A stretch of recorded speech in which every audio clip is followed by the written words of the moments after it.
Hey friends, it's Marie here again. I'm using the Altenew Geometric Landscape and some Nuvo Gilding Flakes to show you how I made a super sparkly background for this card. I'm mainly focusing on the background today, and that's pretty much because I forgot to turn on the camera for the last part of this card. So I got the background, I didn't get how I put the card together and put a sentiment on, but I thought the background was still fun to share, so I'll go ahead and make this video, and you guys can leave your comments, questions down below, but the background really is the star of the show, so I wanted to show you how I did that.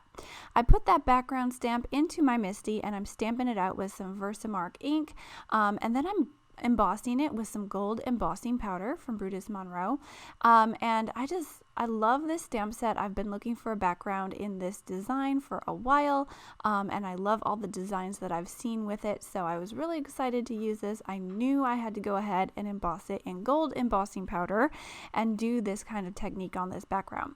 So all I'm doing is getting that embossing powder all over my stamped image. I'm heating it up with my heat gun to melt that powder, and once that's all melted, I am good to go.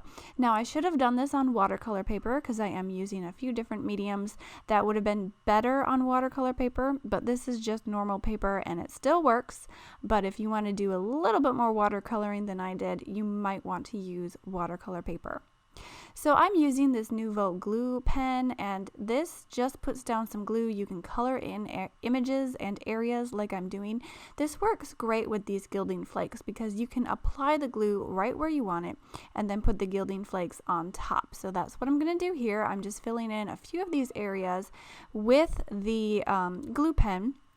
And you do want to give it a minute to go ahead and get tacky. You don't want to let it dry completely, but you do want to let it get tacky so that you can put those gilding flakes on there and they will stick. So I'm going to go ahead, fill in a few of these areas before I reach for my gilding flakes. Now, if you've never used these before, they're really pretty, they're really fun, but you want to shut all the windows. You want to turn off your ceiling fans, you want to turn off the air conditioner, and you don't even want to breathe because any kind of movement in the air is going to make these go flying.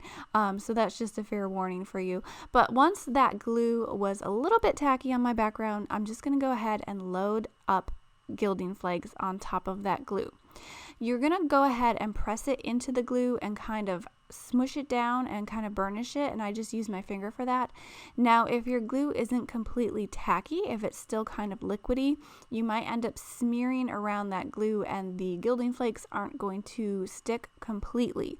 So what you want to do is kind of test it out while you're putting it down. If you're finding you're getting gaps where that gilding flakes are not sticking, go ahead, let your glue dry for a few more seconds, and then really burnish it down.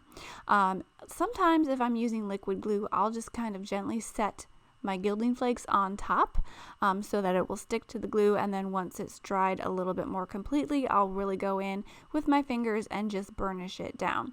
So once you have it stuck and you're getting all of that extra flakes off there, you're going to see your gilding flakes are going to be stuck on that glue perfectly. It's going to give a really fun shine, and there's a little bit of texture with these flakes as well. Now, I did do another video just on the basics of gilding flakes, and I'll try to link that so that you can go ahead and check it out. I've gone ahead and I've gilded a few more areas, and I'm just using one of those makeup brushes to brush away any of those small little flakes that didn't stick. Now, the bigger flakes left over, you can put back into your jar, and the really tiny flecks that are super tiny, I just wipe them up with a baby wipe, no problem. So I also want to add some color to this background. I want to color in a few of these areas, and I'm using some of this shimmer powder from Nuvo. I'm mixing it with a little bit of watercolor. I haven't really used these a whole lot in my videos, but they're a little bit like color bursts. They have some fun shimmer and some different colors in there. So it's a powder that you tap onto your paper or your workspace, add some water, and you can watercolor with them. So that's what I'm doing. Now, like I mentioned, I did not use watercolor paper. This is normal paper, so I'm trying not to saturate it too much, but it can work on normal paper, but you might get better results on watercolor paper. There are a few different ways to apply this shimmer powder. You can do what I'm doing here and just pick it up with a paintbrush and brush it on, and that will give you a better and precise application. If you're using watercolor paper, I don't know if I'd recommend it with this regular paper, but I'm showing you anyway. You can go ahead and tap on some of that powder right onto your areas that you want to brush, and then add your water and just spread it around. So you can see that I'm doing that here. I'm getting a really dark color. It's more pigmented. There's a lot more color in there. So if you want more of an intense color, you can go ahead and put that right onto the areas you're watercoloring and add some more water with your brush. And I'm trying to really pull out some of those purples. I really loved the purple color that's kind of speckled in with this meteor shower shimmer powder, but there's a lot of blues going on as well, which is fine because there's a dark navy blue that I believe is the Pantone, I think that's how you say it, but the color of the year.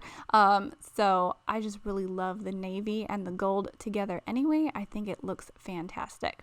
Now, another way you can apply these shimmer powders is get your paper wet and then tap a little bit onto those wet areas, and it's going to spread a little bit because it does react with that water, but you might also have to spray it a little bit. So I kind of blew away some of those extra powders in some of the areas I didn't want it and just spritzed on a little bit of color. And you can go ahead and let it dry like this and you'll get some of those really fun little swirls and stuff, but since this is not watercolor paper, I kind of sopped a little bit up with a towel and it wasn't quite as intense when I was done.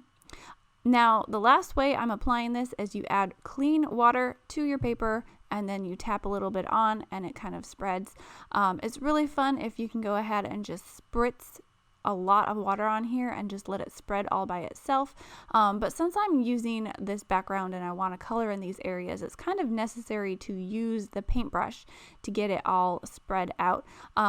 So like I said, use watercolor paper. You'll get better results with this watercolor, but you can use regular paper if you're careful not to oversaturate your paper. So I've gone ahead and I've dried this, and I've also sopped up a little bit of that extra water with a towel, so I didn't get as intense color as I would have liked. But I'm going to go ahead and add some of this Journey glaze on top of a few of these areas. You can kind of think of this glaze as maybe glossy accents, but it's a little bit thinner. It flows a little bit better, and so I chose this because I have some large areas that I wanted to flood with this glaze, and it's easier to do with this bottle. It comes out a little bit faster, and my glossy accents I have in a really tiny fine tip application, so that would have taken forever to flood a few of these areas. I am adding some of this glaze on top of my colored areas as well as some of these white areas. This is just going to give a shiny finish, a dimensional finish when it's dry, and it's going to give sort of a jewel-like look to the background. So I'm really adding a little bit more shine in here. You've got the shine from the embossing powder, you've got the shine from the shimmer powder, you've got the shine from the gilding flakes, and from this glaze it's going to add a little bit more shine. And you can't really see in the finished photos, but I did sprinkle on a little bit of fine glitter on top of this glaze as well. So there's just so much shine going on, and I'm not even done. I'm going to add some glitter paper as well, you'll see. So if you want a shiny card, this is the one to do. But it's really fun to just go ahead and flood all of these areas. I didn't flood everything. I left some of the areas blank as well, but you can just see how fun and shiny and gorgeous this background is when you're all done with it. So here it is. I'm going to go ahead and let it dry. And I'll come back and show you a few more tweaks that I've made with this card. My lighting is going to change a little bit because I had to let it dry, so I came back later in the evening. This is my desk lighting. I cut this in half. My idea was to make 2 cards, but I decided I love this background so much I want to fill up as much of the card as I can, so I did go back in, add the bottom piece on the bottom, and just left a little open space diagonally on my card. I'm adding a little bit of this glitter paper to the edges to give it a border. I'm going to pop these 2 pieces up on my card base, and then I added a heart that has more gilding flakes and embossed a sentiment with some more gold embossing powder, added some sequins for some more shine, and that kind of finished the card. So I apologize that I didn't get the whole card on here, but I just got so excited to go ahead and finish the card I forgot to turn on my camera, but I thought it was fun to show you how to create this background anyway.